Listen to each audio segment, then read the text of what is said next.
حضرت حسن بصری رحمۃ اللہ تعالی علیہ اپنی توبہ کا واقعہ بیان فرماتے ہیں۔ وہ فرماتے ہیں کہ میں امیر کبیر شخص تھا، بہت امیر تھا، اور بصرہ کی گلیوں میں غریبوں کی خدمت کیا کرتا تھا۔ اچانک میں نے ایک حسین عورت کو دیکھ لیا اور میں اسے دیکھتا ہی رہ گیا۔ اس عورت نے مجھے کہا اما تشتہی، تجھے شرم نہیں آتی؟ میں نے کہا ممن، کس سے شرماؤں؟ اس نے کہا وہ جو آنکھوں کی خیانت کو دیکھتا ہے اور دلوں کے پوشیدہ رازوں کو جانتا ہے، تجھے شرم نہیں آتی؟ تجھے حیا نہیں آتی؟ کہا اس کا جملہ تو بہت بڑا تھا۔ حسن بصری اپنی توبہ کا واقعہ بیان فرما رہے ہیں۔ فرمایا اس کا جملہ تو بہت بڑا تھا، لیکن وہ اتنی حسین تھی، ایسی خوبصورت تھی، میں پھر بھی مسلسل اسے دیکھتا رہا اور دیکھتا ہی رہ گیا۔ اور پھر آخر اس نے کہا کیوں بار بار مجھے دیکھتا ہے؟ میں نے اس عورت کو کہا کہ تیری آنکھیں اتنی خوبصورت ہیں کہ تیری جھیل جیسی آنکھوں میں ڈوبنے کا جی چاہتا ہے۔ اس عورت نے کہا اچھا تو ایسی بات کرتا ہے، تو یہاں انتظار کر۔ وہ عورت اپنے گھر میں چلی جاتی ہے۔ تھوڑی دیر کے بعد کہا میں انتظار کر رہا تھا۔ تھوڑی دیر کے بعد اس کی خادمہ آتی ہے، اس کے ہاتھ میں ایک تشت ہے اور اس تشت کے اندر اس پر ایک کپڑا ہے۔ کہا میں نے کپڑا اٹھایا تو اس میں اس کی 2 آنکھیں تھیں۔ اس نے اپنی 2 آنکھیں نکال کے اپنی خادمہ کو دے دی کہ اس کی وجہ سے اس کا دل دین سے دور ہوا ہے، مجھے یہ آنکھیں نہیں چاہیے۔ کہا اس پر ایک کاغذ تھا، کاغذ پر لکھا ہوا تھا مجھے ایسی آنکھوں کی ضرورت ہی نہیں جس سے ایک مرد فتنے میں مبتلا ہو جائے۔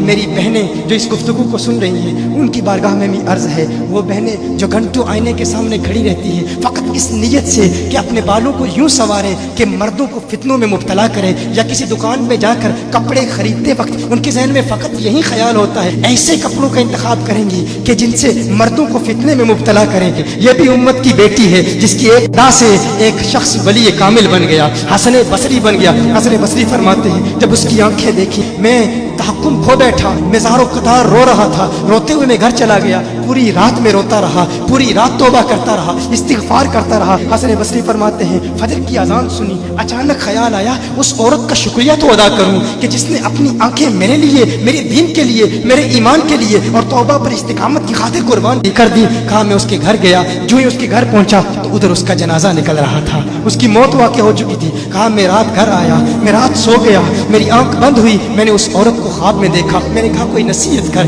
اس عورت نے کہا کہ جب تنہائی میں ہو اللہ کا ذکر کرتے رہو، اور جب صبح کرو تو استغفار کرو، شام کے وقت استغفار پڑھو۔ کہا میں نے اس وقت توبہ کر لی، ایک عورت میری توبہ کا سبب بنی، ایک عورت کی وجہ سے مجھے توبہ پر استقامت ملی۔ یہی حسن بصری پھر وہ واقعہ بھی آتا ہے، وہ دور بھی آتا ہے، ان کا ڈر کتنا ہے، ان کا تقوی کتنا ہے، پرہیزگاری کتنی ہے۔ یہی حسن بصری ایک دن ایک شخص نے حسن بصری رضی اللہ تعالی عنہ سے کہا ہے حسن بصری کیا آپ جانتے ہیں کہ جہنم سے جو شخص سب سے آخر میں جہنم سے نکالا جائے گا اور پھر یا حنانو یا منانو پڑھتا ہوا جہنم سے باہر نکلے گا؟ حسن بصری فرماتے ہیں کاش میں وہ شخص ہوتا، کاش میں وہ شخص ہوتا۔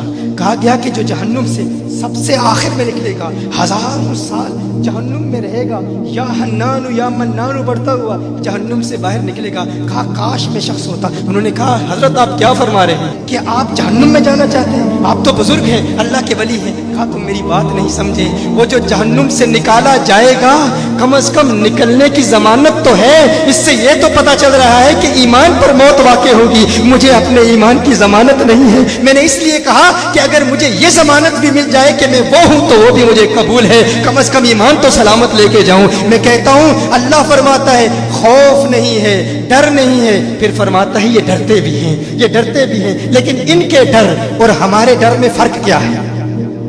ان کے ڈر اور ہمارے ڈر میں فرق کیا ہے؟ وہ ایک سے ڈرتے ہیں، کسی دوسرے سے نہیں ڈرتے۔ فرق کیا ہے؟ وہ ایک سے ڈرتے ہیں، ایک سے ڈرتے ہیں، کسی دوسرے سے نہیں ڈرتے۔ ہم اس ایک سے نہیں ڈرتے، اسی لیے ہر ایک سے ڈرتے۔ یہ فرق ہے، ہم اس ایک سے نہیں ڈرتے، اسی لیے ہر ایک سے ڈرتے ہیں۔